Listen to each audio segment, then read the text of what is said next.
Bonsoir à tous et merci pour votre fidélité. Je suis ravie de vous retrouver. Et comme chaque week-end, il y a du sport. C'est Pascal Zudas qui nous donne le programme. Nous sommes à la Perle des Vosges ce soir pour parler judo. Dans la page sport, nous reviendrons également sur les résultats mi-figue, mi-raisin des équipes lorraines en lice ce week-end. Et on passe au sport à présent et on retrouve Pascal Zudas à Gérardmer. Avant de parler judo à Gérardmer où se déroule la 13e édition du tournoi de la Perle des Vosges, un mot de football. Vendredi, l'AS Nancy-Lorraine s'est déplacée à Créteil pour le compte de la 15e journée de Ligue 2. Les Nancéens se sont imposés 3-0. Début signé Dallet et Roby, qu'une 8e victoire avec la manière qui satisfait complètement l'entraîneur de l'AS Nancy-Lorraine. On écoute Pablo Correa. Certes, je pense qu'il y a eu une domination, mais si on n'a pas été inquiété, c'est parce qu'on a fourni un bon travail, autant dans la récupération du ballon que dans la sortie. On a laissé très peu à cette équipe de Créteil. C'est sûr que le résultat il nous convient énormément, mais je ne suis pas sûr que c'était le meilleur moment pour jouer au football, même si on dit que le spectacle il doit continuer. Voilà, c'est difficile. Nancy victorieux vendredi, Metz défait samedi à domicile face à Auxerre. Les Messins sont passés totalement à travers de leur match. Deuxième défaite de l'année à Saint-Symphorien pour les Grenats. C'est en appliquant son schéma de jeu à la lettre qu'Auxerre a mis la main sur la rencontre appliquée et solide défensivement. Les Bourguignons n'ont laissé aucun espace aux Grenats. Et c'est donc fort logiquement que l'AJA a ouvert le score par Diarra à la 32e minute. On a été bon dans l'animation et je pense que sans un bon gardien, sans quelques poteaux favorables pour eux, on aurait pu le gagner plus largement en jouant non pas à 5 mais en 3-5-2. Voilà. Donc c'est un système qui était bien ponctuellement pour ce soir, donc pour cet après-midi. Donc voilà, des fois on fait des bonnes choses. En seconde période, les Auxerrois ont appliqué le même plan de jeu, 45 minutes, d'un scénario bien ficelé au cours duquel les Bourguignons n'ont jamais été inquiétés. Auxerre aurait même dû alourdir le score sans un bon portier messin, parfois assisté par un brin de réussite. Score final 1-0 pour Auxerre, qui inflige une deuxième défaite de l'année à Metz, à Saint-Symphorien. Ils ont peut-être le droit de passer à côté. Ça peut arriver pour tout le monde. On ne va pas ici faire un drame national d'une défaite, ok ? Mais on s'explique. Et moi, je suis très, forcément, frustré. Et je ne peux pas dire ça ira mieux la fois prochaine. C'est pas comme ça que ça marche. C'est pas comme ça que ça marche. Donc, j'ai toujours autant confiance dans ce groupe. Il faut juste se rappeler que c'est par la bonne attitude individuelle qu'on arrive à avoir le bon comportement collectif. Metz doit vite rebondir. Cela passe par une victoire vendredi contre Bourg-en-Bresse. Metz perd donc la première place du classement de Ligue 2. Les Mosellans sont désormais à 2 points du leader Nancy qui prend la première place au bénéfice du goal average sur Dijon. En basket, le SLUC a subi sa 7e défaite de la saison hier en proie face à Monaco. Le score 80-81. Les Cougars ont pourtant eu les balles de match. 5 tirs pour la gagne, 5 shoots qui ne rentrent pas. Encore une fois, la roue du destin n'a pas tourné en faveur des Cougars.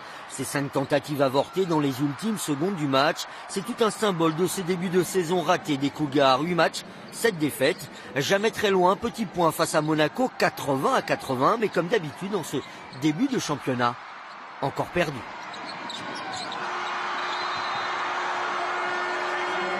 Est-ce que c'est un problème de confiance? Est-ce que c'est un problème de niveau? Bien malin qui peut le dire, mais quand les choses se répètent identiques à elles-mêmes d'un match à l'autre, il faut reconnaître que c'est, on peut pas dire que c'est la malchance. Bon, écoutez, on a changé un meneur de jeu. Je pense qu'il est bon. Celui qui est arrivé est bon.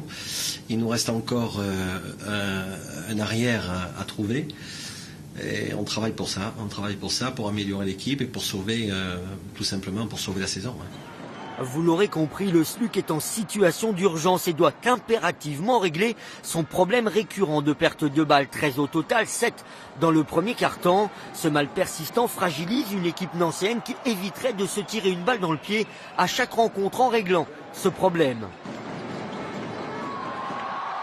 On était plus agressifs que nous, plus durs que nous.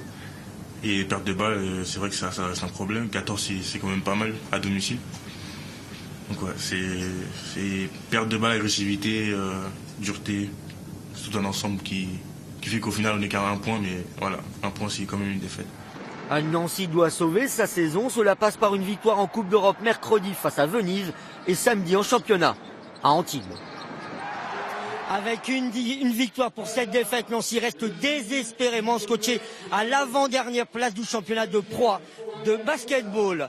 Pas de chance non plus pour les Messines en Coupe d'Europe au Danemark face à Viborg. Les Mosellanes se sont inclinés 28-21. Metz est éliminé dès les 16e de finale de la Coupe des vainqueurs de coupe. Une petite info de handball. Sachez que si les Françaises doivent passer par un tournoi de qualification olympique pour aller à Rio 2016, le tournoi pourrait avoir lieu à Metz.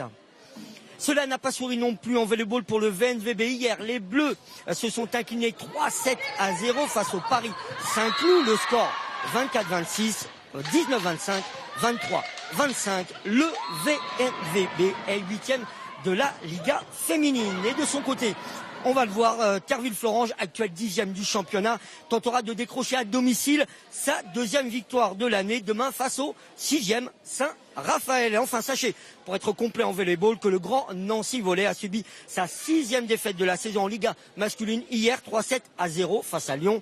Le grand Nancy Volleyball est dernier du championnat. Voilà, on l'a passé au judo avec les enfants qui sont en train de combattre pour la 13e édition du tournoi de judo de Gérardmer qui se poursuit derrière nous. Depuis 13 ans, la compétition réservée aux jeunes judokas en herbe bat son plein. Il y était plus d'1 millier ce week-end à venir combattre sur les tatamis de la Perle des Vosges. Ce tournoi est devenu quasiment un rendez-vous incontournable depuis sa création en 2002. Ils étaient 400 au départ, 1 millier aujourd'hui. Michael Bussière, bonsoir. Bonsoir. Ouais, c'est vraiment la jeunesse, c'est la force du judo, Laurent. C'est vrai, on est beaucoup licenciés au judo, même dans les Vosges, je pourrais dire déjà. Donc les Vosges, ça marche bien. Il y a quelques clubs qui augmentent leur licence par rapport à d'autres clubs qui baissent dans les autres régions, quoi. Alors 250 licenciés au club de Gérardmer. Vous m'avez dit tout à l'heure que vous tourniez sur 3 clubs, ce qui fait à peu près 750, presque 1 millier de licenciés. Avec mes élèves, oui. Ouais, c'est énorme. Ça veut dire que le judo résiste bien à la concurrence de sports comme le MMA, le free fight, l'ultimate fighting qu'on voit poindre à l'horizon. Oui, c'est vrai que le judo a beaucoup de disciplines aussi. Il n'a pas que ça. Il a que le baby judo. Il a chaque groupe morphologique a une différente façon d'approche. Maintenant, on apprend. Taïso, préparation physique du judoka. On a de plus en plus de femmes, mais beaucoup d'hommes maintenant qui viennent pratiquer. Donc c'est vrai que ça permet d'avoir plus de licences, quoi. Alors qu'est-ce qui fait le succès du judo? C'est quoi? C'est ludique, c'est aussi un art martial dans l'esprit. C'est vrai que c'est un sport où au niveau motricité, on est vraiment fort, on est pas mal. Mais il y a de la discipline, il y a du respect. Il y a le code moral de la vie qu'on peut retrouver comme dans le sport, un peu dans le rugby, mais le judo, je pense, c'est encore plus présent. Et je pense que les parents, ils recherchent beaucoup ça aussi, les valeurs de la vie, quoi. Alors justement, vous qui êtes enseignant 4e dan de judo, il faut le dire, vous m'avez dit que vous allez tenter le 5e peut-être cette année, si vous avez le temps. Pour donner envie de débuter au judo, qu'on ait 4 ans ou 75 ans, ce serait quoi l'envie? Eh ben, l'envie, donc, pour les petits, c'est vrai qu'à 4 ans, faire des jeux sur un tapis de judo, faire des roulades, ramper, tout ça, dans le sport, on peut pas le faire. Après, maintenant, c'est vrai qu'on a de plus en plus d'anciens aussi qui reviennent au judo, jiu-jitsu, parce qu'ils peuvent faire du jiu-jitsu, c'est un peu moins dur. Et moi, dans mes clubs, j'ai beaucoup de plus de 40 ans. J'ai un gros public de plus de 40 ans, avec mon ancien, il a 65 ans, voilà, le dernier, quoi. Voilà. Eh bien voilà, merci en tout cas d'avoir accepté notre invitation et de nous avoir reçus sur ces tatamis de Gérardmer. Mais ce soir, nous restons dans les Vosges avec la victoire des Guémiots sur Strasbourg en Ligue Magnus de hockey sur glace. Hier, les Spinaliens en orange sur ces images se sont imposés 4-3 menés au score à l'issue du premier tiers-temps. Ils ont renversé la tendance de le 2e et 3e tiers-temps. Épinal signe une 7e victoire de la saison qui conforte sa 3e place dans le championnat de Ligue Magnus de hockey sur glace. Il y avait aussi du back and run à Messin ce dimanche, la première manche du challenge de Ligue Lorraine. 123 équipes ont pris le départ de l'épreuve organisée à Messin par le club de triathlon de Neuve-Maisons. Au programme 3 boucles de 4 km. De belles équipes, on le voit sur les images. Prochain rendez-vous à Vittel le 10 janvier 2016. Et de Messin, nous prenons la direction de l'Argentine. Enfin, presque. Le 2 janvier, 3 Lorrains vont prendre le départ du 38e Paris-Dakar. Parmi eux, un novice, Stéphane Gourlia. Pour sa première participation, le motard meurthe-et-mosellan ne rêve que d'une seule chose, franchir la ligne d'arrivée à l'issue des 13 étapes. Son portrait est signé Johan Rodier, Sébastien Roch, le montage Thierry Mahut.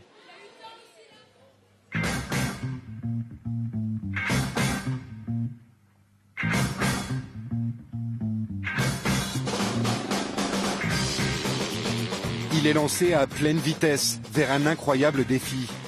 Le 2 janvier à Buenos Aires, Stéphane Gourlia prendra le départ de son premier Dakar.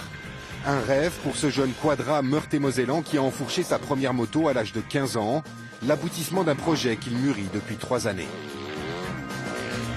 On a un peu excité, là on est remonté un peu à bloc, là j'ai qu'une envie, c'est de partir et de rouler. Quand j'étais gamin, je regardais le Dakar dans mon canapé comme un grand nombre de motards et qui ne s'est pas dit à un moment donné, tiens un jour je le ferai bien quoi. Et j'ai l'impression de vivre un rêve éveillé parce que je vais partir dans 5-6 semaines, donc c'est effectivement un rêve qui se réalise quoi. Des paysages somptueux, des dunes, des pistes sinueuses et piégeuses, 4500 km de course répartis sur 13 étapes entre l'Argentine et la Bolivie. Voilà ce qui attend Stéphane. Prends bien le bras, resserre un peu les omoplates quand tu descends et tu pousses. Pour tenir le choc, le pilote lorrain a entrepris une énorme préparation athlétique. Musculation, gainage, mais aussi course à pied ou vélo. Il s'entraîne 1h30 par jour depuis le mois de juin. Très bien. Objectif, être en parfaite condition physique et mettre toutes les chances de son côté pour rallier l'arrivée. On pointe et là, boum. Voilà. C'est vrai que le gainage est hyper important sur une moto, on est toujours en suspension sur les jambes. Donc toute la partie basse, la partie supérieure, tout ce qui est dos, abdos, etc. Donc on travaille vraiment le gainage pour avoir une position idéale sur la moto. Sans ça, on est obligé de rouler assis parce qu'on tient pas la cadence. Et assis, là, après ça va plus du tout, c'est risque de chute, etc. Très expérimenté en enduro et en motocross, Stéphane s'est testé ces 2 dernières années sur des rallye raids au Maroc.